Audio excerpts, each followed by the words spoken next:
Hello, salespersons of all makes, models, and brands. My name is Chance, and thank you so much for tuning into another episode of the Sales Bible. So today we're going to do something a little different from what we've done in the past, and to be honest, I think this is probably the most valuable video I can provide you with.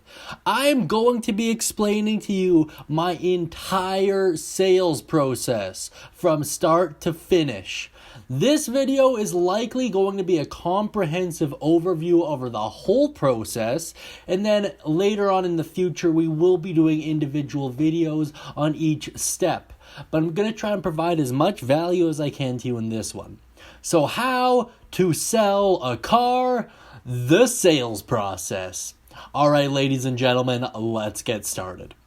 Step 1, the meet and greet. This is one I see most new people struggle with. It's just kind of awkward to get used to at first, but as soon as you realize that this is your job and people come in the door with the full knowledge that you are a salesperson and it is your job to sell them a car, the second you wrap your head around that, it gets a lot easier. You typically start with something as simple as, "Hello, my name is," and you are, and then you say, "Hi, John, nice to meet you. What brings you in today?" If John's looking at a new car, "Awesome, I'd love to help you. Grab a seat at my desk." During the meet and greet, a couple tips. Once again, we will be doing a separate video on this, but make sure you shake everyone's hand. Also, do your best to just give a good impression, smile, be upbeat, be helpful, make it clear that you are there to help them out and be professional. And control your customers. Even at this point, you'll notice control is something that's very important.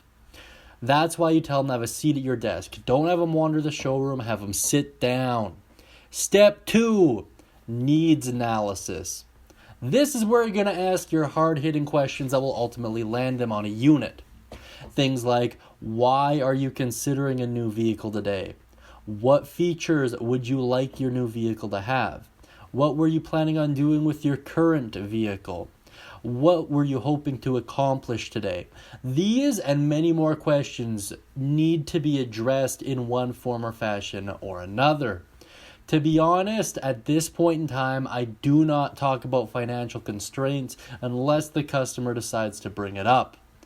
Typically, they already know what they can afford. Typically. It's not always the case, but you can cross that bridge when they come to it.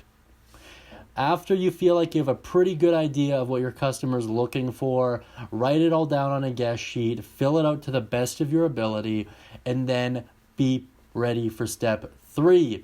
Step 3 is the manager turnover, also known as a TO. This is where you get your manager involved.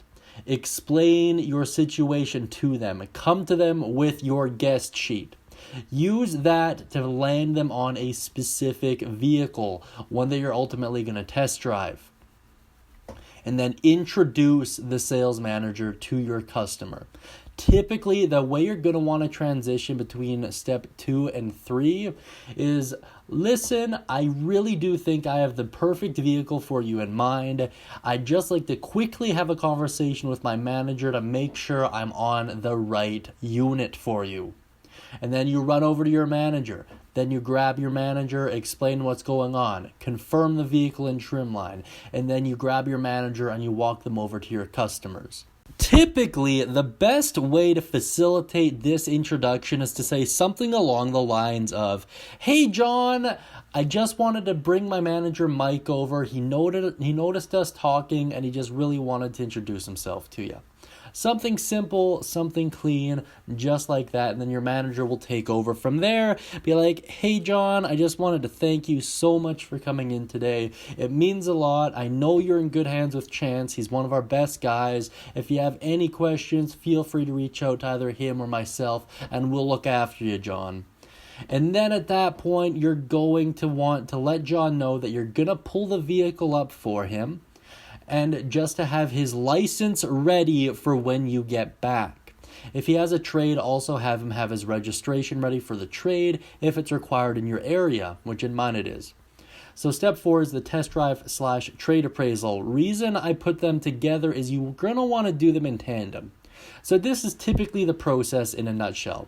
Step 1 is I pull the vehicle they're going to be driving around. I live in a part of Canada where it's pretty cold, so what I do is I actually turn on the heated seats, steering wheel, and hot air in the vehicle just to make sure it's nice and warm for when we actually sit down. At this point, I'll go back inside. I'll also start to fill out the paperwork with John. After I have both the test drive form and the appraisal sheet filled out, I'll ask John to come out with me while I take a couple pictures of his trade. I'll then perform a silent walk around. The silent walk around is worth a video all to itself, but it's essentially devaluing his trade on a subconscious level. I'll also, after I'm done the silent walk around, run the keys and paperwork to my appraiser. I'll then come back. By then, the new vehicle will be nice and toasty, and I'll do a walk-around demonstration on my current vehicle. This is a bone of contention where I can see my process rubbing a lot of managers the wrong way. They prefer if you do the walk-around vehicle and the one in the showroom. And I'm all for that so long as it's the same trim line or at least one that's quite close. Thing is, I sell Hondas. When people are looking at Honda Civics, they're more often than not looking more towards the base end. What we have in the showroom is always a touring, so I find it's not necessarily the best way to go about it. Then again, listen to your manager. His or her rule supersedes my own. After that point, I will test drive the vehicle. Test drive routes are also worth a separate video altogether, so I will be doing that at a later date as well. Step 5 is when I get back. So you're going to want to transition between step 4 and 5 by saying something to the effect of, "So John, can we park it in the sold row?" Or some other soft close like, "Hey, honestly, do you think you could see this in your driveway?"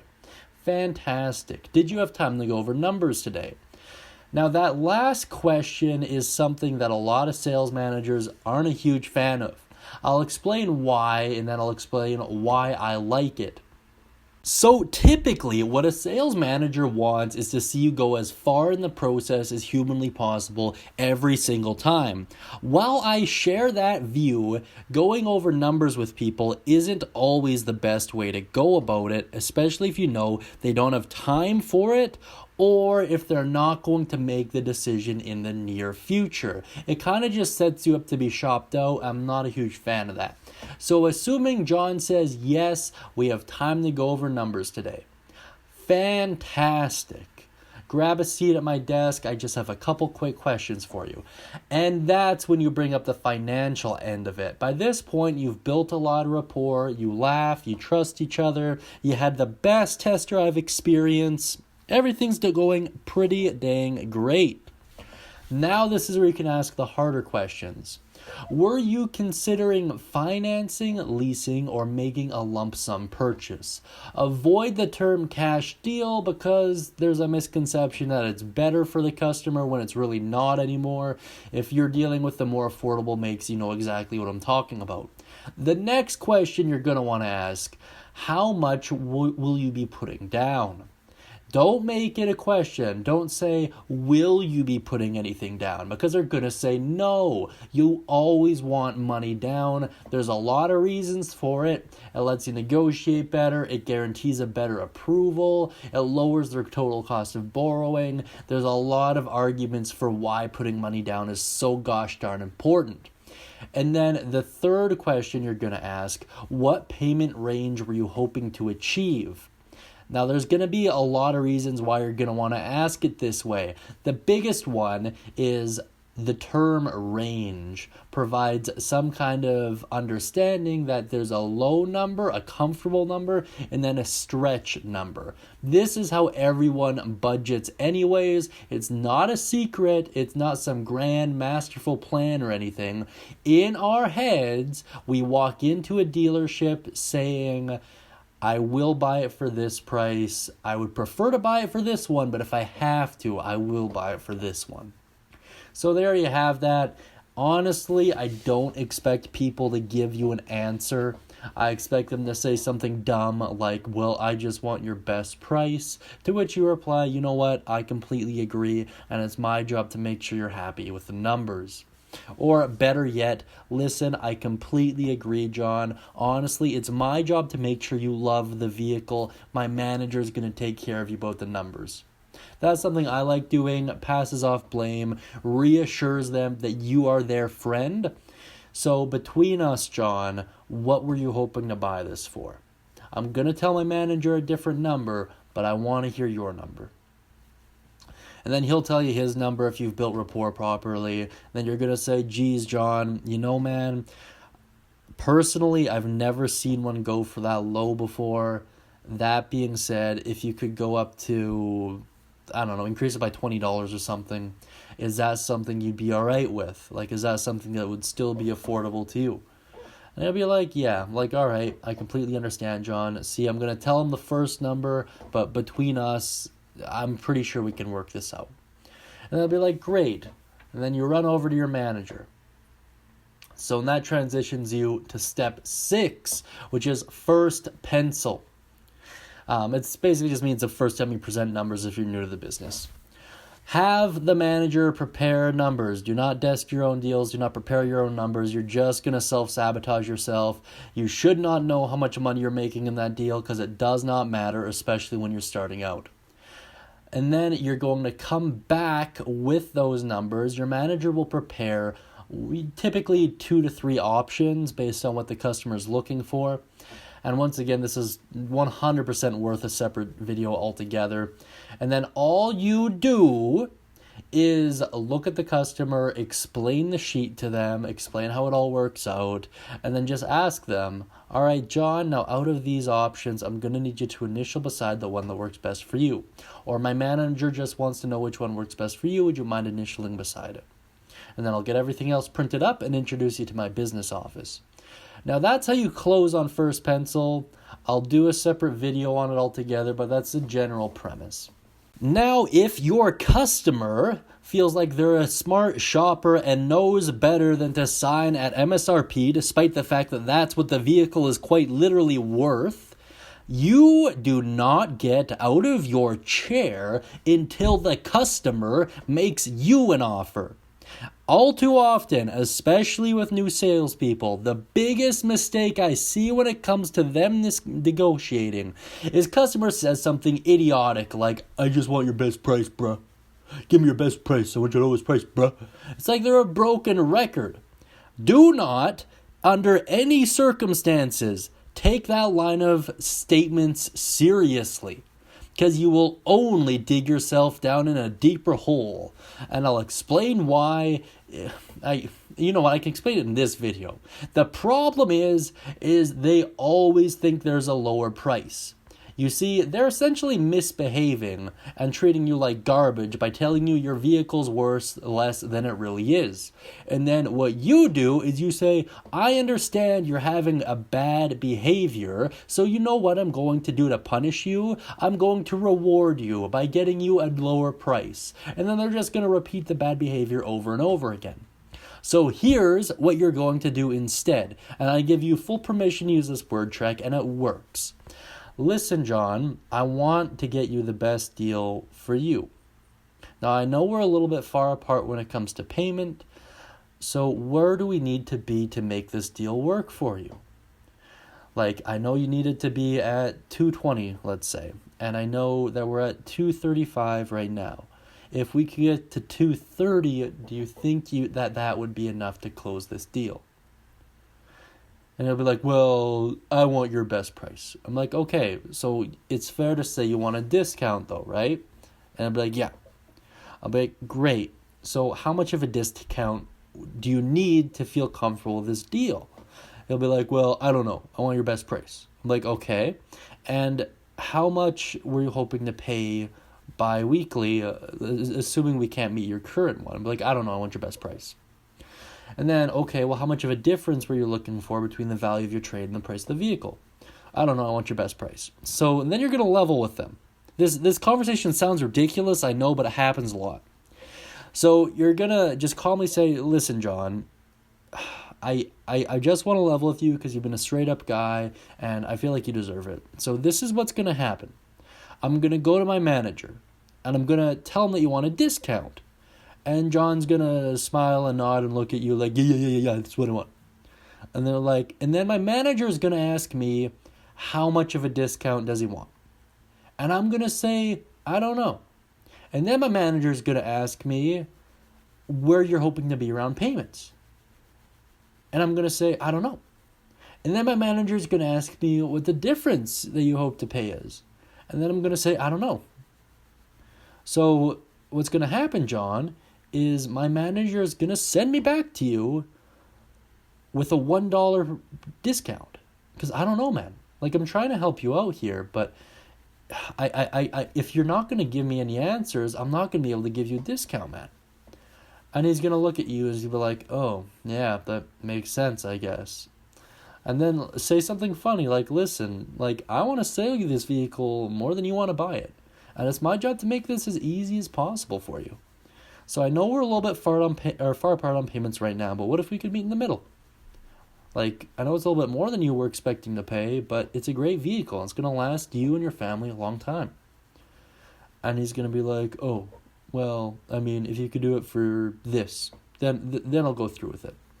And then you write down on the sheet of paper, will own for, and then whatever he told you. I'm like, fantastic, John. I just need you to initial there just to show my manager you're committed. And then he'll do it. Because if he doesn't, he looks like a liar and a jerk.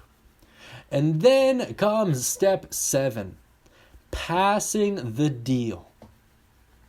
You present your customer's offer to your manager and you listen to what your manager has to say. It is not your job as a salesperson to negotiate with your manager. It is your job as a salesperson to sell a whip. That's it. So you're going to do what your manager tells you. Because one of the best things about the automotive industry is your manager's paycheck is directly tied to your paycheck. He wants you making money because he makes more money. And then if you feel as though you're losing the deal, ask for help. You're not, especially when you're new, ask for help. Your manager will understand. Ask for help. Because if that customer storms out of here, not only does your paycheck storm away along with him, but so does your manager's. And that's going to put you in a very rough spot. And then always get a new offer from the customer before going back to the manager. Always. It's good taste to do it. Managers like seeing it, and it keeps customers committed. Step 8, close the deal. After coming to an agreeable term, shake the customer's hand. Look them dead in the eyes when you do it and have a big old grin on your face. Thank them for their business. Grab their credit card for the deposit and fill out the paperwork. Congratulations. Hard part's over. Then comes step 9, the F&I turnover, also known as the business office turnover, also known as the finance and insurance turnover. This is where you're going to get your business office involved. You're going to present to them the completed documents and credit card. You're going to explain to them the deal. You're going to explain the customer's motivations for buying and describe them. You're going to answer any questions your business manager has. And you're going to introduce the business manager to the customer. Make it fun. Make it enjoyable, you know? So for example, hey John, this is our business director, Chris. He is my favorite business director in a floral shirt today, so I hope you enjoy his company. He's going to walk you through the rest of the process. And I will see you on the way out, John.